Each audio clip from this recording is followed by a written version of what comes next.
আর যেটা আমি নিই না, কোনো দিনই খাই না। এবার এত সুন্দর সুন্দর খাবার খাওয়ার পরে যদি ওই পাঁপড়টা খাই না, তাহলে সারা দিন সারা রাত সেই পাঁপড়ের ঢেকুরে উঠে থাকবে, আর আমার এত ভালো ভালো খাবারগুলো খাওয়াটা বৃথা হয়ে যাবে।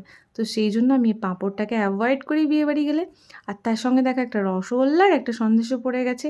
এবার চলে আসছে গরম জল সবার লাস্টে, হাত টাত ধুয়ে নেব। আর তার ফাঁকে তোমাদেরকে দেখিয়ে দিলাম আজকের বর আর কনে এসে খালি ঘুরে গেল, একবার দেখে গেল খাওয়া দাওয়া কেমন হচ্ছে না হচ্ছে। যাই হোক, বাঙালি বিয়ে হয়ে গেছে অর্ধেক, শুধু সিঁদুর দানটা হয়তো বাকি আছে। এখানে আমি আবার কি আমার খাওয়া শেষ করে হাতটা এবার গরম জলে ভালো করে ধুয়ে নিচ্ছি। আর অতিরিক্ত গরমও ছিল সেদিন, কিন্তু যেহেতু আমাদের পুরোটাই সেন্ট্রাল এসি ছিল, কিন্তু খেতে টেতে খুব একটা অসুবিধা হয়নি। খাবার পরে এবার বুঝতে পারছি যে কতখানি গরম লাগছে। চলো, আমার তো হাত ধোয়া কমপ্লিট হয়ে গেছে। এবার শুধু আইসক্রিমটা নেব আর পানটা নেব।